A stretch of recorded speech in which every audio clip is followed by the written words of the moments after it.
just because the kid was mad my son is not here anymore. And I don't understand it. Just tell me about what happened today. I don't know. I got a phone call from Hunter.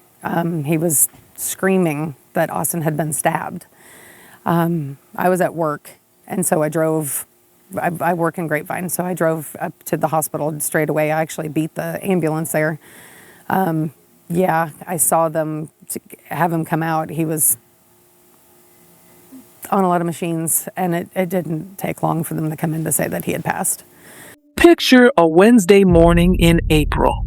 It's track season in North Texas. High school athletes from across Frisco are competing for a district championship. Parents are in the stands. Coaches are at their clipboards. And two 17-year-old boys, both athletes, both students, both with their whole lives ahead of them, have never met. By the time that morning ends, one of them will be gone. When you first hear about this case, it sounds almost impossible to believe. A high school track meet, a rainstorm, a seating dispute, and a single stab wound straight through the heart.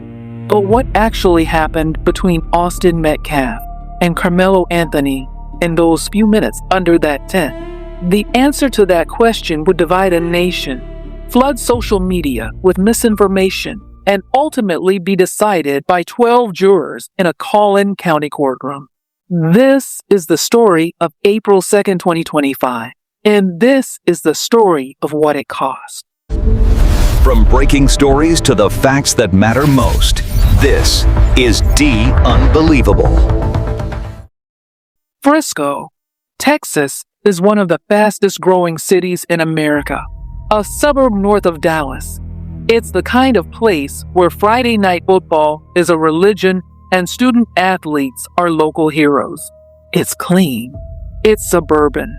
And until April 2nd, 2025, a violent death at a high school athletic event was something that happened somewhere else. Then it didn't. Austin Metcalf, a 17-year-old junior at Memorial High School, was fatally stabbed during the UIL District 11-5 championship track meet. The boy accused of stabbing him, Karmelo Anthony, was also 17, a student at rival Frisco Centennial High School. They had never spoken before that day.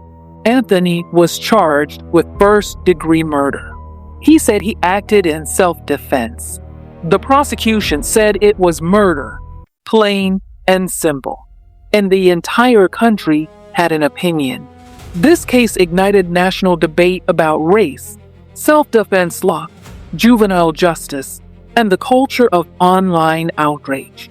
It became one of the most polarizing criminal trials involving teenagers in recent Texas history. But before any of that, before the trial, the protests, the viral posts, the fundraisers, there was a boy. And you need to know who he was. Austin Metcalf was born on July 31st, 2007, 2 minutes before his twin brother, Hunter. Those 2 minutes, his family would say, were the only time Austin ever showed up first without waiting for Hunter. They did everything together.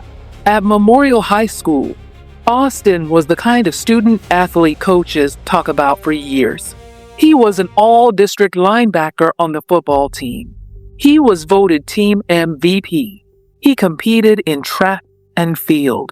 He carried a 3.97 GPA and was a member of the National Honor Society. College football programs had started to take notice, but the statistics don't really tell you who Austin was. His father, Jeff Metcalf, described his son as a natural leader.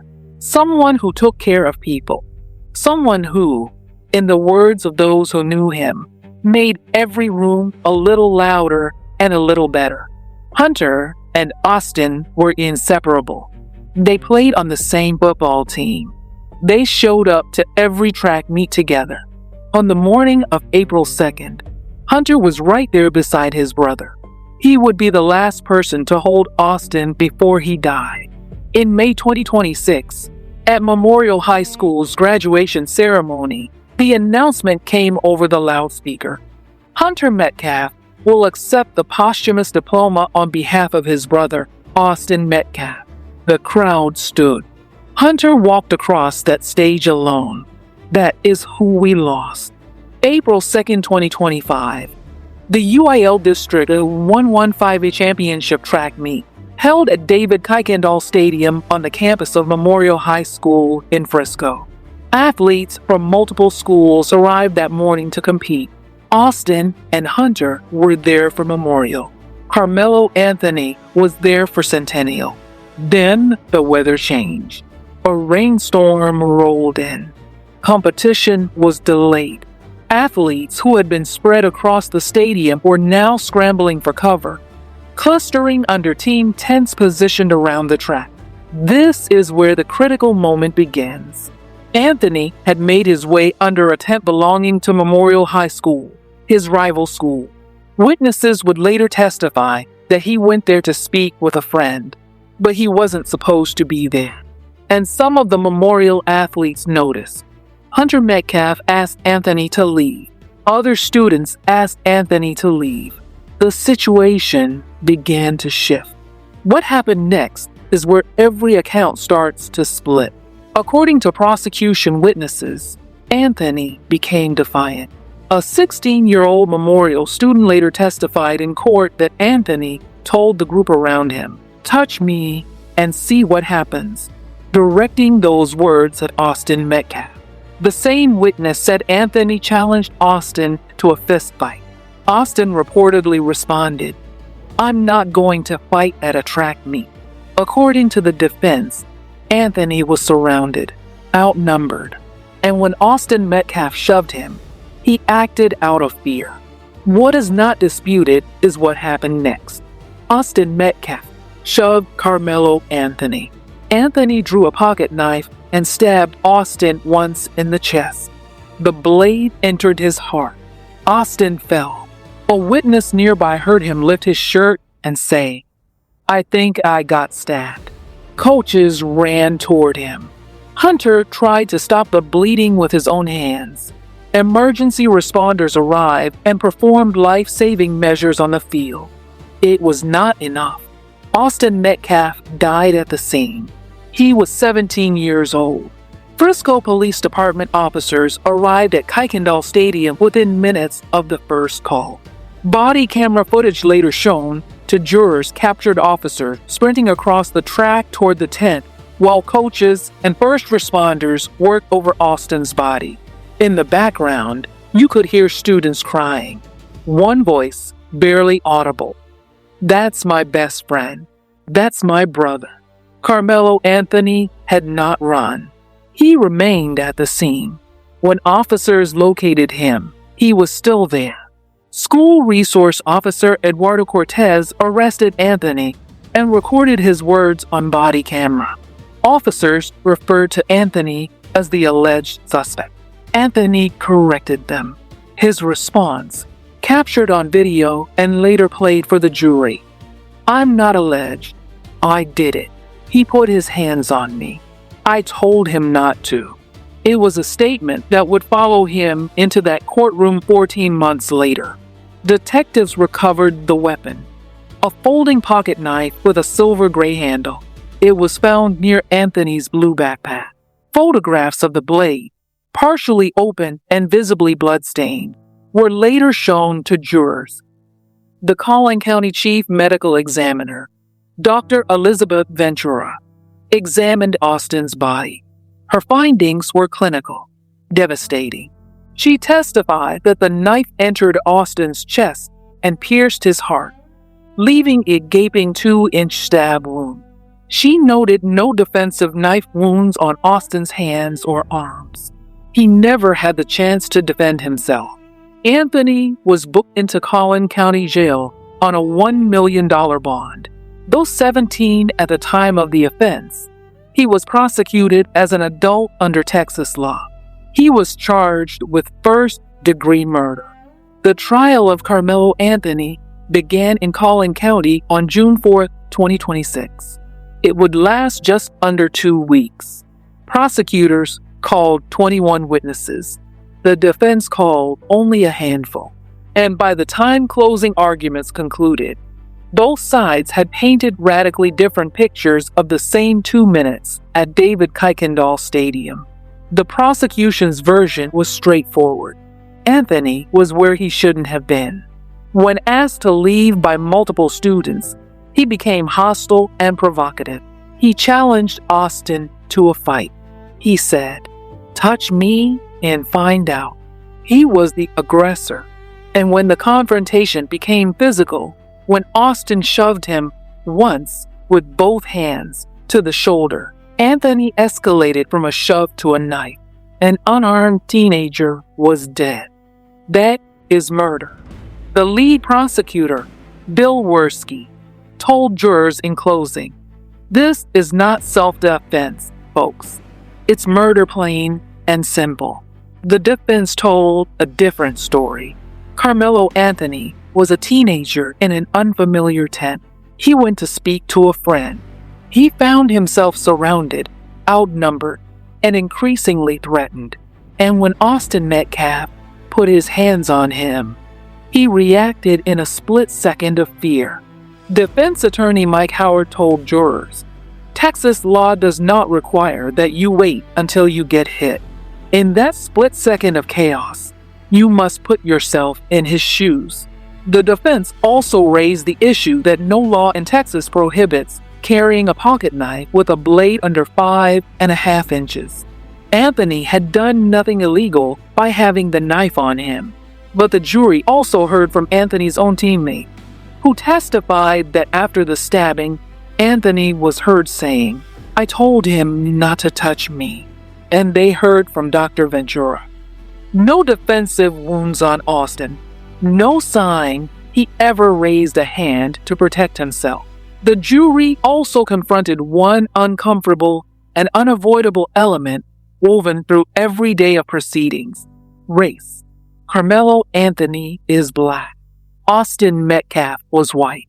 The case had ignited a firestorm online almost immediately, with viral posts, fundraising campaigns for both families, and allegations of racial bias on all sides. During jury selection, the prosecutor made a statement that drew significant attention, that in his entire career, he had never had to have such an explicit conversation about race with a jury panel. The defense challenged the absence of any black jurors, alleging that 3 potential black female jurors were improperly dismissed. The court rejected that challenge. If there is a moment in this trial that shifted the floor beneath everyone watching, it came from the medical examiner. Dr. Elizabeth Ventura had performed the autopsy. She described the wound in clinical terms: a 2-inch stab wound directly through the heart, instantly fatal. But it was what she did not find that mattered most. Prosecutor Bill Werski asked her specifically about defensive wounds. Had Austin Metcalf, in those final seconds, raised his hands to protect himself from the knife? Had he tried to block it? Dr. Ventura said she found no defensive knife wounds on Austin's body. None. For the defense, this was ambiguous. It could suggest the stabbing happened so fast that Austin had no time to react. For the prosecution, it meant something more direct. Austin never saw the knife coming. He never had the chance to defend himself against it.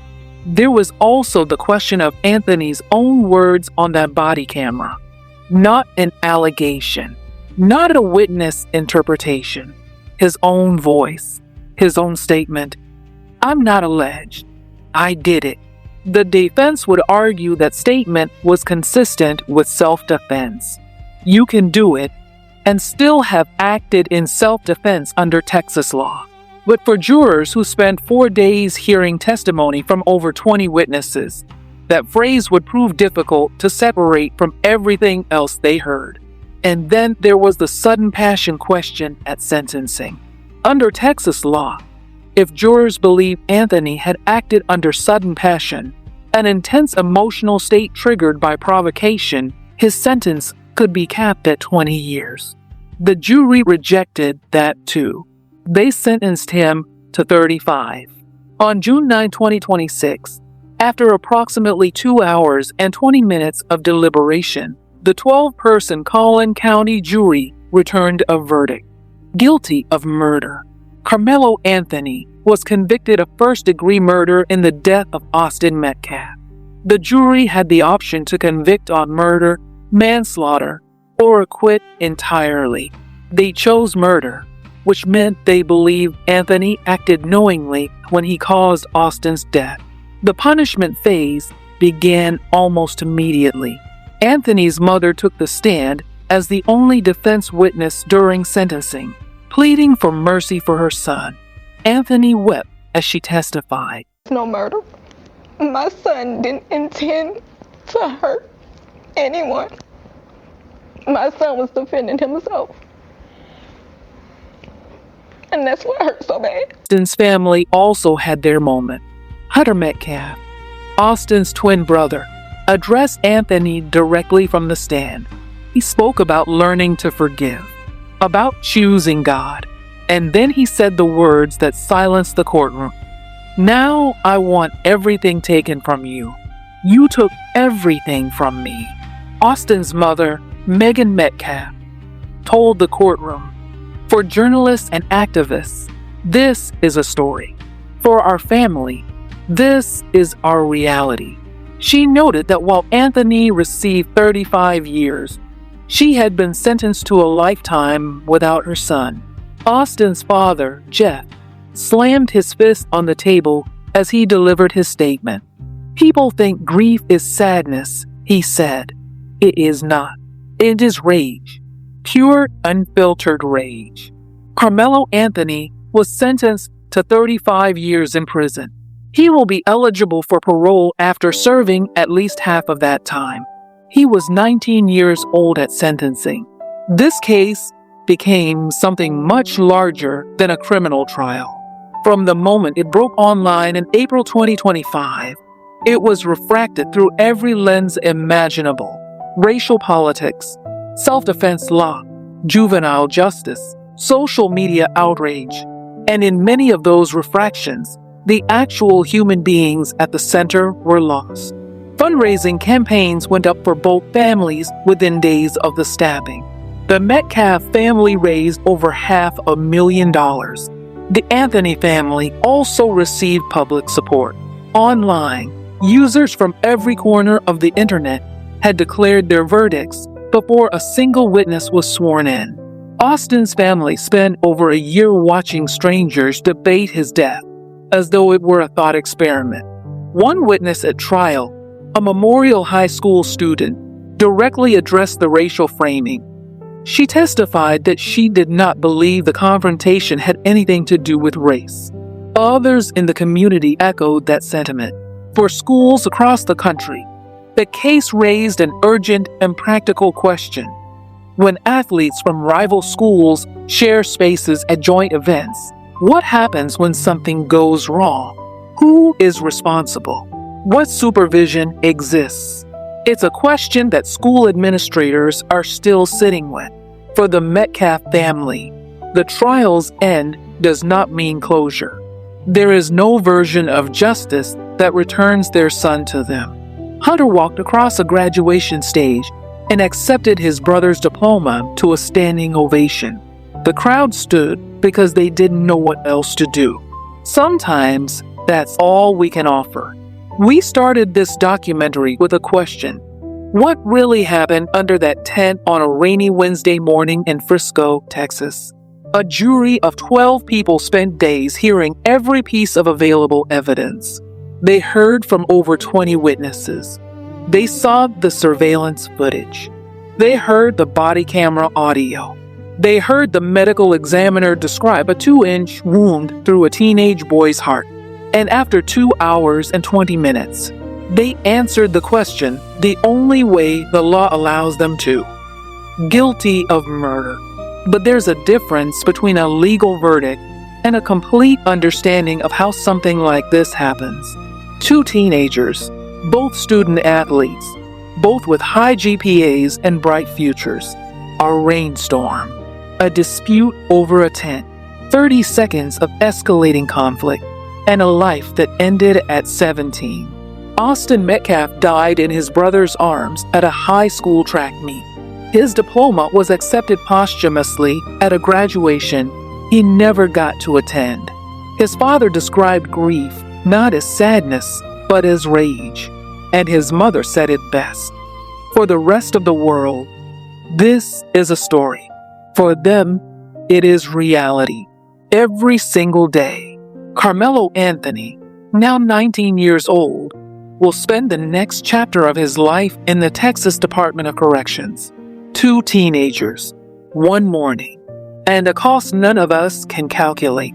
Before you go, I want to ask you something. After hearing everything, the witnesses, the evidence, the verdict, do you believe justice was fully served in this case? Drop your thoughts in the comments. I read every single one. If this case moved you the way it moved me, please subscribe and share this video. Every comment, every share helps this channel continue telling these stories with the care and accuracy they deserve. And this was one ordinary morning. Some tragedies take years to unfold. This one took less than a minute. This has been unbelievable.